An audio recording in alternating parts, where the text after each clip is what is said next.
It's Around the House. When it comes to remodeling and renovating your home, there is a lot to know, but we've got you covered. This is Around the House. Welcome to Around the House with Eric G. and Caroline B. This is our Pro Insider podcast. This is where we talk about stuff for the construction industry every other week. That's been a change. That's why we didn't have a show last week. And if I can change that around and slide another one in, then we will try to do that. But with our schedule and the content we want to start adding to this, we are going to do this as an every other week podcast. Now, we've got a fun one today ahead because it's something that I noticed in the construction industry. Whether you're a designer, whether you're a contractor, whether you're a subcontractor, specialty trade, whatever it is. And this is kind of how this conversation happened. I've got 3 or 4 people that I know out there that had conversations with employees or their bosses in the last few weeks. And it was people putting in their 2 weeks notice to leave. And this is what gets interesting to me. And this is where you know you have a breakdown in your organization because of what happens here. And I just want everyone to kind of hear this out and think this one out a little bit. It is hard to hire and keep people. Hiring and training is an expensive process. It is much cheaper for you to pay that employee maybe a little bit more or fix their unhappy situation or train them so they can be better in their situation than, of course, it is to go out, find someone as a replacement, go through that process, spend the weeks, months, years of training to get them where they need to be today, right? So what I'm seeing, and I'll take one of these people that I know, they had a conversation with their boss, and this is how this conversation went. Hey, I got my new job. Here's my 2 weeks notice. You know, that official Dear John letter was emailed out. And when you get that response, you're always, anybody that's ever quit is always kind of, what's going to be said back? There's always some stress in the situation. Even if you're unhappy and you're done and you've got the best gig in the world, this is still an uncomfortable breakup in the business world. It's always shocking to me when the employer comes back, and I've seen this hundreds of times, and the employer comes back and goes, oh man, well, why didn't you come talk to me? Wait a minute. And all of you people out there that are managing people, that are bosses, that are all these different things, this is on you. It's not that employee's job to come talk to you and say, hey, I'm getting ready to hold you over a barrel because if you don't do X, Y, and Z, I'm leaving.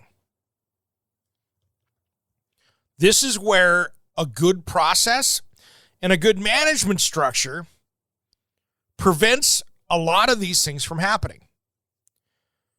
Anytime that you as a manager or owner are shocked when somebody's leaving, that should be a warning sign that you have breakdowns in your organization. If you're given quarterly reviews, quarterly meetings on their performance, annual, whatever that is in your process, if you're having quarterly meetings with your employee and they've been there for a decade or longer and they come up and put their notice in without talking to you, I'm going to bet, most likely, that you should be bumping up that review/training time to make sure that you find out these things happen before it's way too late. Let's put this into a relationship kind of example. This is a marriage between the employer and the employee. If you're not having a communication between the two people in that marriage, and you're not having an open sit-down discussion of how are things going for you, how are things going for me, that's when that divorce happens, right? That's when things go sideways. So maybe taking an hour a month, maybe that's extreme for your situation. Sitting down, or a half hour, sitting down for a half hour a month and going, hey, where are we at? How's your family? Everybody cool? How are you doing? What are your goals? Where do you want to be in a year? What do you want to do? Oh, you're not happy? How do we fix that? That's how you keep employees and you keep them motivated. Because you can get them more training, you can get them more efficient, and a happy employee will always outperform one that's unhappy.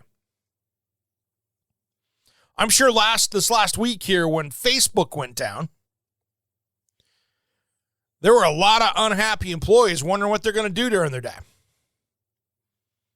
I'll go over to Instagram. Oh, man, it's down too.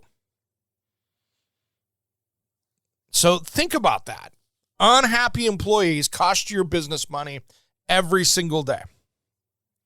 So it's on you to get them into a better place. Now, there are people out there that are like cancer to an organization. They're always negative. There's never positive. And those are the people that you need to get rid of quickly and put in the right people. But when you've got those right people, you have to actively work with them to make sure they have an understanding of the job. You have an understanding of what it takes for them to be happy, to succeed. And so you guys can set goals. So when raise time comes around, and when do you have that? Do you have that mapped out? Here's what I want to see in this meeting. We don't want to make this thing some big grand inquisition, but you should sit down and say, hey, it's like a wellness check. Hey, what's bugging you? Everything going good? Here's the positives that I really like what you did this last period. Maybe it's a month, maybe it's a quarter, maybe it's a year, whatever it is. Next, you want to hear them out and listen. Yeah, I said listen. That usually means being quiet. Let them air their grievance. What are they upset about? What are they mad about? Maybe they're happy. Maybe there's not. Maybe have them bring a list of the top 5 things that they think the company should work on in the next month. It's going to give you a little insight of where their head is. That's not a bad thing to do. Give them that opportunity. Now, I saw something that happened here. Well, let me finish this thought before I get into that.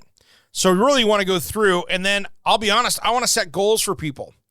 I want to have a 1-year and a 5-year goal for them and find out where they want to be in the company in 5 years. Do they want to be doing the exact same thing they're doing? They want to be a manager?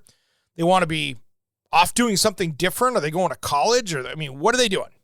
Having a plan is not a bad thing, whatever that plan is. And then you can direct your training around that plan. And it helps you plan as well. So if they've got aspirations and they're a good employee, you can map that. And there's a lot of things you can do with that. There are. So it's just something to think about while having this meeting. Now, I saw something in the company probably 20 years ago that went horribly wrong. They took one of the managers that had some issues with some of the employees, and they did a 360-degree review where all the people came in and reviewed them.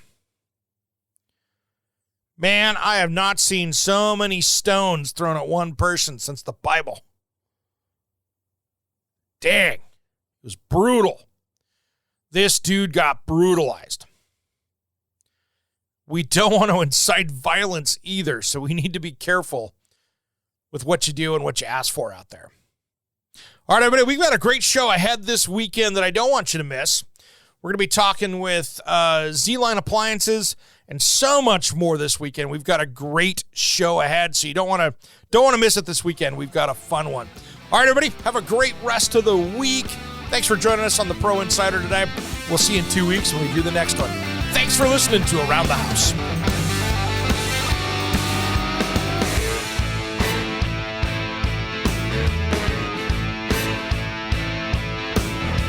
Somewhere unseen and undiscovered, anywhere beyond the means is a love song. Let's be lovers. We're